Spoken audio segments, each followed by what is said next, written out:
What is the Honnold Foundation's LCAP? What is that mountain? I guess if you were really looking, at the far, like fantasy future, I mean, the LCAP would be humanity transitioning to 100% renewable energy and fossil fuels being a thing of the past, and humanity avoiding the worst of catastrophic climate change. I challenge them to just be a little more aware of what their students are thinking and doing, rather than say, and we know we've heard this, the students today, they just don't want to learn.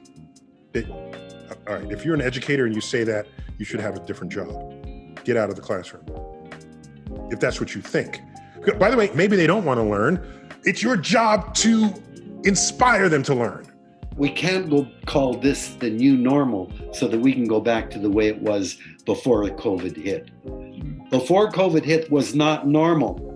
It was absolutely destructive the way we were living. We've got to go to something different. Reading should not be a chore for a score. You've got to bring life, breathe life into learning, because just memorizing facts is boring. I want my classroom to be interactive. I want kids to read something and go, okay, well, what do you think about that? No one's qualified to do anything. You have to learn. I mean, this is a big, how many people grow up thinking John and Sally are creative, but I'm not a creative person? We have this myth that creativity is some kind of objective state. Creativity is not the motivation of action. It's a consequence of action. You can't be creative if you don't just do. Up until I was 52, I was still referred to as if outside of this man, I don't exist. I don't have my own contribution to society. That was one of the things that prompted me to write the book, that I am more than Ndilega, the grandchild of. I am Ndilega first, then the grandchild of Nelson and Evelyn. No policy can ever have the complexity that an issue not only contains but requires of its citizenry should ever be conveyed by a Twitter.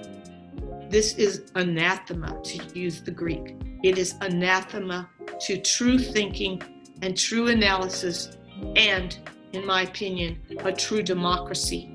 If you're listening and you have the imposter syndrome, which is you're doubting that, you're worthy or you can do this or whatever, my first piece of advice for you is that basically everybody has the imposter syndrome. It's just, can you push past it? If the purpose of a private school is to be freed from some of the restrictions and conventions of the public system, fine. But then the question is, well, what are you giving back to be able to make better experiences for all students across the board? And for me, so often that was just not the case at the country clubs that are masquerading as schools. And so now you have like Manhattan Project level utilization of resources focused on how can I get and keep and sell your time.